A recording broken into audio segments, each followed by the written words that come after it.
Hello everyone နောက်မှ vlog ကနေကြိုဆိုလိုက်ပါရရှင်ဒီနေ့မှာတော့ကျိုင်းတုံခောက်ဆွဲနှွိုက်လုပ်နည်းကိုလာပြီးတော့မှမျှဝေပေးတာဖြစ်ပါတယ်ရှင်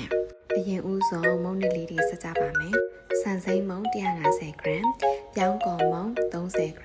အတူတူ3ကြုံ 30g နဲ့စားအနှဲငယ်တို့ကိုထည့်ပြီးတော့မှရွက်သမမွေပေးပါမယ်ရှင်ပြီးရင်တော့ရေလေး20 ml ထည့်ပြီးတော့မှတေချာလေးနံသွားအောင်မွေပေးပါမယ်ရှင်ပြီးရင်တော့စကားနဲ့စစ်ပေးပါမယ်ဖြောထားတဲ့မုံနစ်ရေကိုကျိုးဖို့အတွက်ရေပေါင်းစံချိန်ခွက်နဲ့2ခွက်နဲ့ခုနကဖြောထားတဲ့မုံနစ်ရေ1ခွက်ထည့်ပြီးတော့မှကျူပါမယ်ရှင်ဒီအေးလေးနဲ့အဆက်မပြတ်မွေပါမယ်ရှင်ယူရီးယားအတိုင်းအနေထားရရင်ရပါပြီရှင်ဗမ်းမကတ်အောင်တုပ်ဖို့အတွက်စီကိုကျုပ်အနစ်ကြော်ပြီးတော့မှစီကိုယူပါမယ်ဖြောထားတဲ့မုံနစ်အေးသွားပြီဆိုလို့ရှိရင်ခုနကဖြောထားတဲ့မုံနစ်အရည်လေးကိုထည့်ပါမယ်ရှင်ပြီးရင်တမသွားအောင်မွေပြီးနိုင်ဝက်ခမ်းမုံပွားလာအောင်နှက်ပါမယ်ရှင်မုံပွားလာပြီဆိုလို့ရှိရင်ပေါင်းဖို့အတွက်ဘန်းကိုစီတုပ်ပေးပါမယ်ရှင်ပြီးရင်တော့ဗန်းထဲကိုမုံနစ်ရေအနှဲငယ်ထည့်ပြီးတော့မှနှံ့သွားအောင်ဖြန့်ပေးပါမယ်ရှင်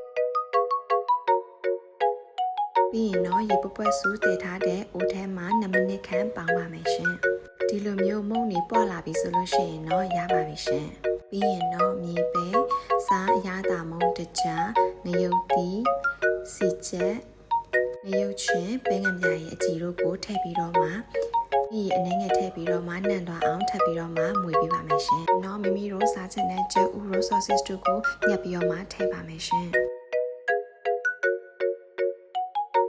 ဒီနောက်မိမိတို့ချိန်နဲ့တက်တဲ့အရွက်ကလေးထည့်ပြီးတော့မှစားပြီးတော့မှပေါင်းလို့ရပါပြီရှင်။နန်းတို့အိမ်ကကြတော့အတီးရွက်တွေအရင်ကြိုက်တဲ့အတွက်ကြောင့်တစ်ခါပေါင်းရင်အဲ့လိုမျိုးအများကြီးထည့်ပြီးတော့မှပေါင်းစားလေးရှိပါတယ်ရှင်။ပြီးရင်တော့ပေါင်းဦးတဲ့ကိုထည့်ပြီးတော့မှ3မိနစ်လောက်ထိထည့်ပြီးတော့မှပေါင်းရပါမယ်ရှင်။ပိုင်းတုန်းကပြထားတဲ့မုံနည်းရေကိုကျူတာကမုံသားတွေကိုပို့ပြီးတော့မှနူးညံ့စေတဲ့အတွက်ကြောင့်လို့အနေငယ်ယူပြီးတော့မှကျူတာဖြစ်ပါတယ်ရှင်။မသားစားလိုက်တဲ့ခါကျရင်မုံသားလေးတွေကအေးအေးလေးဖြစ်ပြီးတော့မှတော်လေးကိုနူးညံ့ပြီးတော့စားကောင်းပါတယ်ရှင်။ပေါင်းလို့ရလာတဲ့မုံသားကို spatula လေးနဲ့ဖြည်းဖြည်းချင်းခွာလိုက်လို့ရှိရင်တော့သူကလိပ်ပြီးတော့မှကျလာပါလိမ့်မယ်ရှင်။အဲ့တော့ကကျုပ်အနစ်ကလေးကြော်ပြီးတော့မှထည့်တဲ့စီကအဲ့လိုမျိုးမကတ်အောင်ပြုလုပ်ပေးတာဖြစ်ပါတယ်ရှင်။ပြီးရင်တော့စီချက်ကလေးဖြူပြီးတော့မှစားလို့ရပါပြီရှင်။